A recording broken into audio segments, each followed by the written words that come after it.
We welcome you back to AUPanthers.tv. Jim Pittman to my left is Sean Lawless, assistant for Adelphi University. The Panthers were shorthanded today, losing 65-54 to their rival LIU Post. Sean, it looks to me like the biggest problem that you had was on the offensive end. There was a time in the game in the first half specifically where you struggled scoring, frankly, over 6 minutes.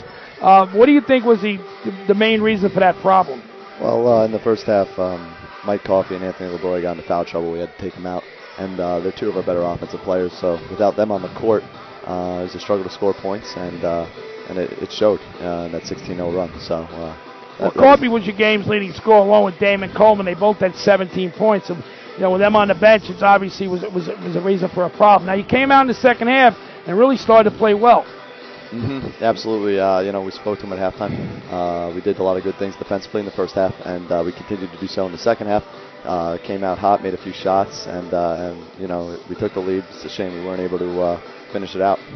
Now, going into the game, what was the strategy? What was your biggest concerns dealing with the Pioneers?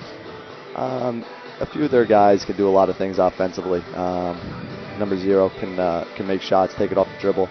And he hurt us with a few threes where we weren't able to get out and close out on him hard enough.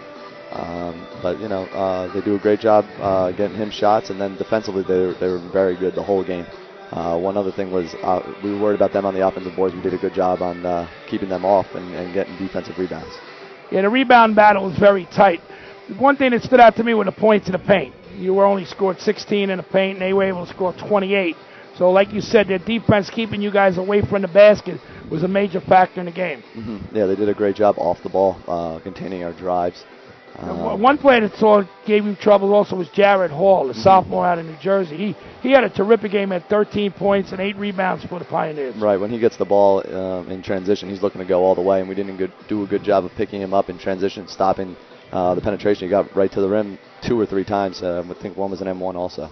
Well, with the big start in the second half, it was a very highly competitive game.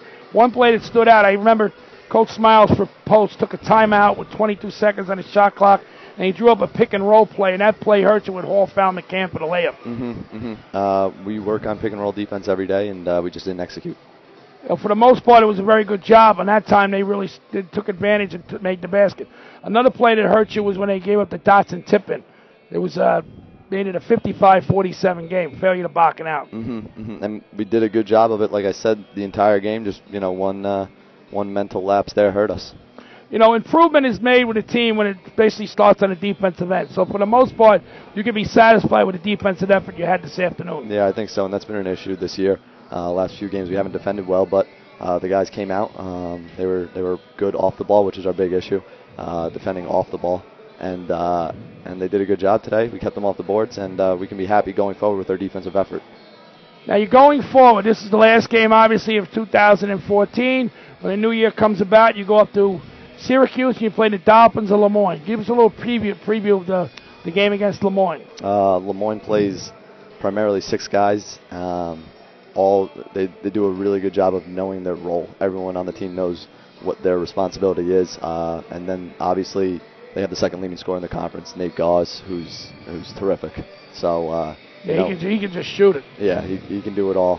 We got to stop him and a couple other guys. So it's gonna be a tough one for sure. But we're excited to get up there.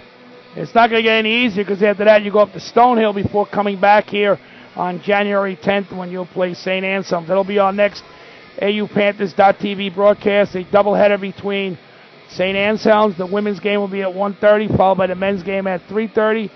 Sean, have a happy New Year. Good luck up in Syracuse. Thank you. You too. You've been watching AUPanthers.tv.